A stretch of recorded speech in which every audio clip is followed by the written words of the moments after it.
Well, it is still summertime, and it's time to be talking about a beautiful lakeside home. In fact, it's a lakeside landscape we're featuring here today. And Mark, joy to be out here on Symington Lake, a lake that you have a little history with, right? Absolutely. My folks built a house here on the lake. Now, Mark and Stacy are the homeowners here. They live on the channel, one of the channels here at Symington Lake, and they've got a beautiful brand new home, don't they? Brand new, and invited us to do a landscape design, and just completed the installation just a week ago. Now, whether you live on a lake or not, if you're building a brand new home, the tendency is, right, to get one of those package landscape deals that might not really reflect the beauty of the property.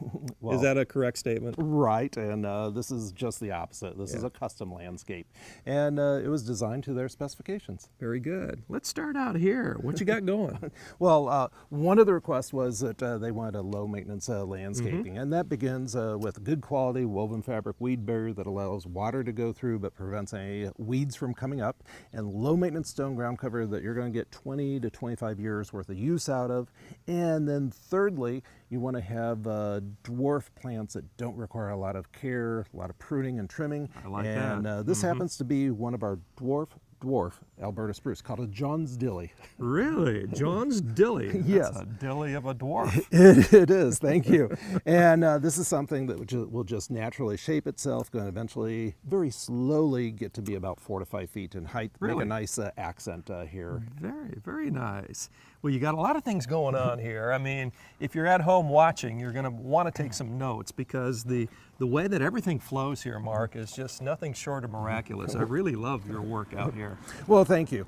We've got a pair of matching dwarf blue spruce patio trees. There's one accenting each corner. We've got a little narrow area here, and this fits perfectly. Won't get too big, won't get too tall here, but does give us a little bit of height.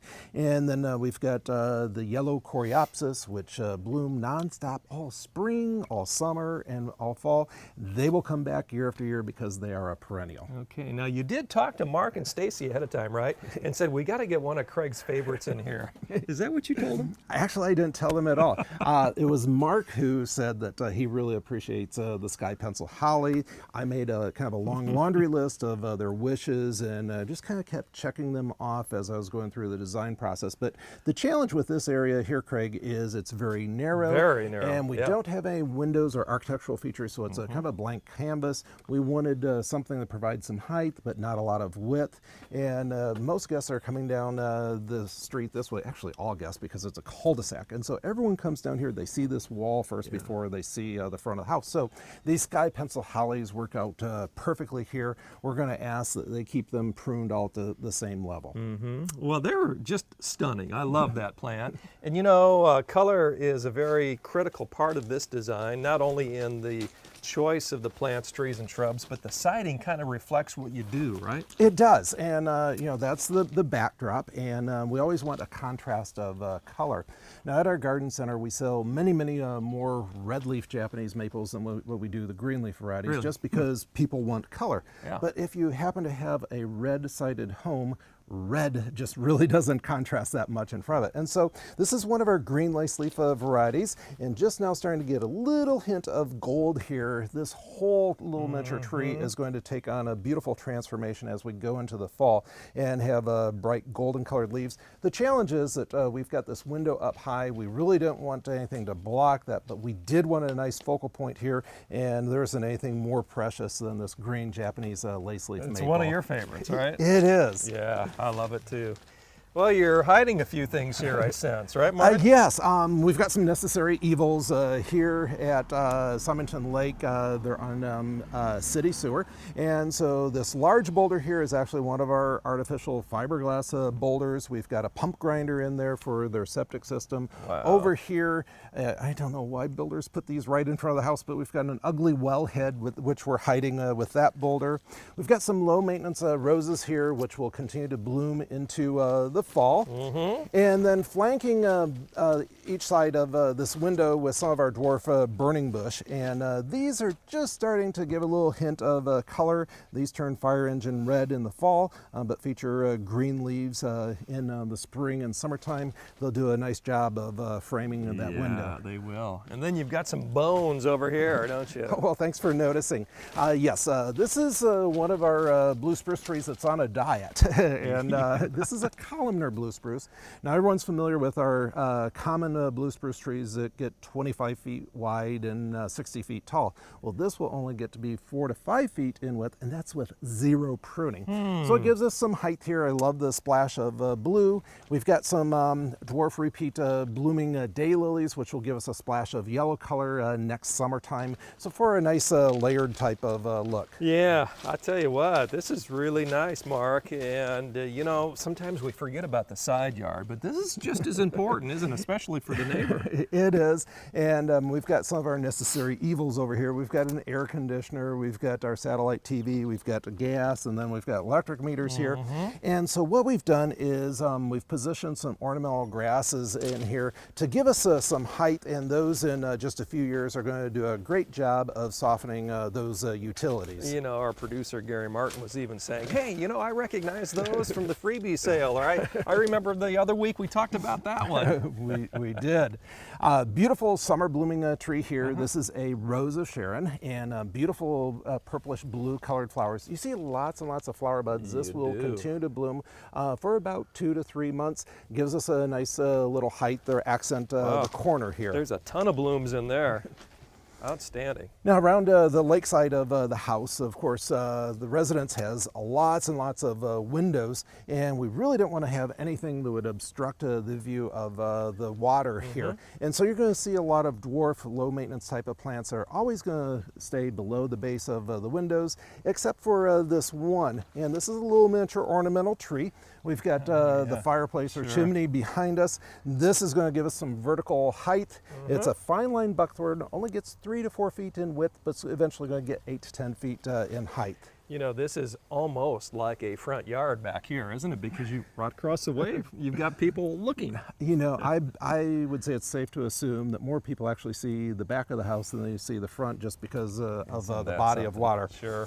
Our dwarf spireas will stay below the base of the window. They bloom with those hot pink colored flowers all summertime and into the fall. We've got a little bit of vertical height here with another Jean's Dilly spruce. And then the homeowner asked for a grilling patio. And so we came up with this idea here using the natural stone.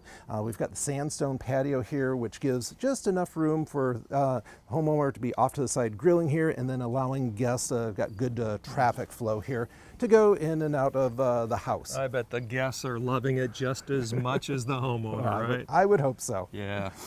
Well, Mark, one little stretch left to talk about here. Craig, just like the other side where we had the utilities, we've got this big air conditioner here. And for that reason, we've got some ornamental grasses here. They look small right now, but actually these are going to get to be about 5 to 6 feet in height. And we'll do a great job of hiding and softening this. Very good. Nice selection here, I see. Well, we've got the side pass door to the garage. Want to have some easy flow here. And the goal is also to make this easy to mow. And you're going to see this edging just very gracefully goes around the house. Yeah, and how do we finish up here, Mark, as we head toward the front? Well, we've got several of these beautiful pink flowering hydrangeas. They'll get to be about 4 feet in height, 4 feet in width, and they are nonstop bloomers all summer, all the way up until frost in the fall. Well, Mark and Stacy are the homeowners. You enjoyed working with them, didn't you? I did. It was a lot of fun. What did you like most about these two, huh? You know what? They had a vision, and they're great communicators, and it was easy to zero on and give them exactly what they were looking for. Well, let's catch up with them right now. Well, wrapping up this part of the segment with Mark and Stacy. And Stacy, who do we have here? This is our grandson, Ian. Ian, how you doing, buddy? You're a handsome young man. I want to ask you, Stacy, what did you like most about what happened out here when Lintons came to town? I just love the whole thing. It looks wonderful. It was way above what I really imagined it would look like. The new home construction really deserves some outstanding landscape, and you got to be careful with that, right? I mean, you can't just willy-nilly decide to put a bush or a plant or a tree there or elsewhere. That is true, which is one of the reasons we didn't do it ourselves. I would have had not even a clue as to what to put everywhere. So they did a great job. Well, Mark, there is a process here. Stacy alluded to it, and there is a lot of thought that goes behind what we see here. It looks so natural, but talk us through that a little bit, can you? What did you experience with Linton's coming here?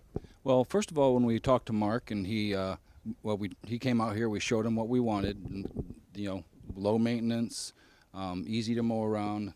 It's got the nice curves. And then we went back and he showed us his design, which was on paper looked beautiful. It was really more than what we expected. And then the process of having the actual landscaping done was great. They showed up when they said they would. They stayed on schedule and did a beautiful job. So really nothing bad to say about it.